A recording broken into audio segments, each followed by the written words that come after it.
I think you're going to like how this night ends. I guarantee it. At Men's Warehouse, we will help you look your absolute best as your relationship falls apart. But this is no Men's Warehouse. This is even United Furniture Warehouse. Dun dun. Enjoy saving money. Stay is a Hulu original from writer-director Josh Summers and features a couple people that are locked in a house because they are trying to fix their broken relationship and they can't move on until they confront something that caused their relationship to fracture and shatter to the point that they're just taking the broom and sweeping it up and saying, we need to put it over here. Curse you, bad relationship. So yeah, it's romance, psychological horror that basically has people locked in one location, almost in one room, because I think that's all they could afford. And we have Dr. Kiara Williams. If I got that wrong, I apologize. That is the character name, but the actress's name, she is from Spokane, Washington, by the way. Megalyn Itrikonowok. I really probably totally butchered that. I will say that she's been in some projects, and you can check out her IMDb page for the full list of her work. She's a very, very attractive woman, say that much. And her significant other, Milestone Miles Williams. Who named these people? I want to know. So he's played by Mo McRae, and they are two people that at one time were completely in love and now aren't. They can't stand the sight of each other. We find out why. It's actually pretty obvious why. And we see this relationship, basically be burned to a luau cinder and rebuilt back up gradually, only to be burnt to a smoldering ash. Because they just don't want to admit that they're both at fault for how this thing got to where it was. Okay, dissecting a relationship and figuring out where it went wrong and how it was torn asunder. That can be difficult. Raw emotions are difficult to confront. We all don't want to do that because we're all human. Who wants to actually confront the reason? Even if we're not totally at fault, maybe part of us is, and part of us doesn't want to admit that we could have done something more to fix this before it got to this point. My God, what have I done?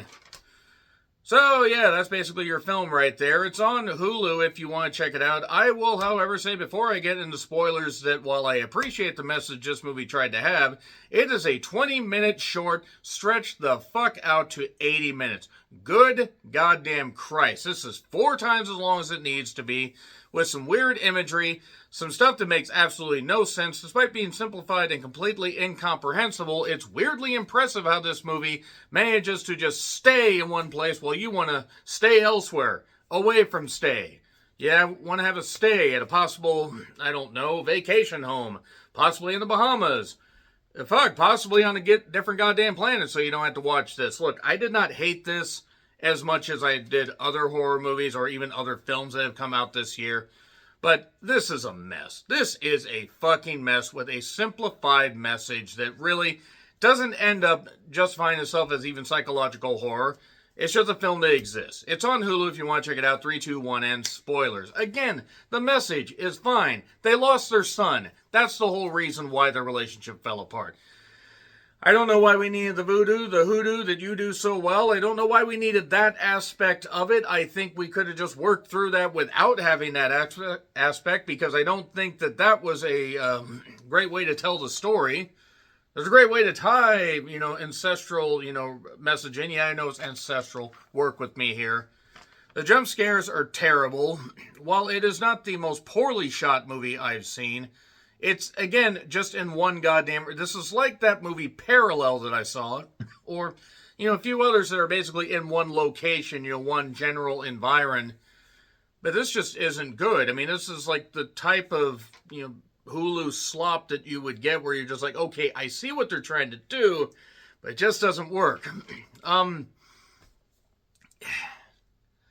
Basically, Kiara, she blames herself. She blames herself, and I'm not going to get into the minutia of a whole bunch of this stuff, except also Miles was a former MMA fighter. I will say the MMA fighting portion is somehow better than anything we saw in the Smashing Machine, so good job there. And it features the most unenthusiastic MMA announcer ever. This guy sounds like he literally, took, inspiration from the Mark Lawrence style of calling professional wrestling. If you get it, you get it. That is not a compliment, by the way. And yeah, basically Kiara's trying to set up this, voodoo, I think is how they say it. And she's trying to set up, look at her grandma's or a family member's old spell book. Could be her grandmother, could be her mother, could be a goddamn aunt for all I care. I mean, I don't really care at this point because there's so many things thrown out that I just did not. It started out okay and then just went to complete shit. I am probably the wrong audience for this, and I do want to say, I think that there is potential for Mr. Summer to do something, else, whether in the horror realm or elsewhere. I don't think that he is a bad filmmaker. I just think this was a bad film. I think that the two leads tried the best they can, but there just wasn't any material to sink their teeth into. The editing isn't particularly all that great. There's CGI where I'm sure they had a small budget, but if you can't do it, make it look halfway good. Don't do it at all. We see reflecting as far as their love letters and everything and stuff like that. They remember what they loved about each other, but they won't confront that thing. Basically, he being Miles, reflects on his MMA past, and then they get into respective fights with their darker side. She gets in a fight with one that tries to drown her in a bathtub because of the pill addiction thing. She actually tried to take her own life. Well, he gets in a fight with a darker MMA version of himself and feels his legs snap, but yet he's okay. Yeah, whatever. It's just working through grief, and I get that, but it's just not very well done.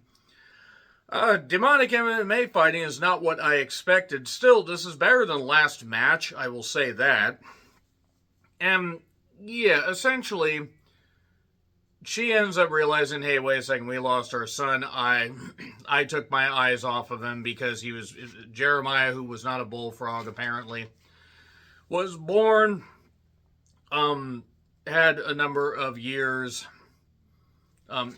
like growing up and everything, but his life was snuffed out too soon. He tried to get his model airplane, fell into the pool, likely hitting his head. We don't know. Maybe the editor, I don't know, hit him over the back of the head and said, here, go in there. And the thing is through all this, we see reflecting of how these two were at one time very much in love, and this, losing of their son caused them to fracture. There's also a part just earlier before we find out about the son being, dead. There is a weird, fantasy realm part where she walks through this mirror and she just, talks to her ancestors, and it's not your time. You must reform this chain that keeps them together. This tribe apparently uses love to connect, I guess. Whatever. I think I'm putting more thought into this than Hulu did. So he died trying to get his plane. They reflect, and then he shows up and says, I fixed the chain that was broken. Whatever. The chain that links them. And so that's it. By the way, they've been locked in this house the whole damn time because something is keeping them in this house. And now they decide to stay together. I guess they realize it's better that maybe the divorce proceedings cost too damn much, and she's pregnant again, and that is literally stay. That is it. It is a messy movie. It is a very messy movie. It is a very bad allegory for relationships that go completely south. There are elements that could have worked in a short film, not in an 80 to 83 minute movie. This did not work. I'm sorry, it didn't. That's my opinion. I'm not wishing bad on the director or anybody involved, but this was not good at all. Gets an F, sorry. Agree, disagree with what I said, like, share, subscribe, Twitter, Letterboxd, Blue Sky handles in the description. I'm John Rentlin, and until we see an MMA demon fighter again, I don't think we ever will, happy trails to you.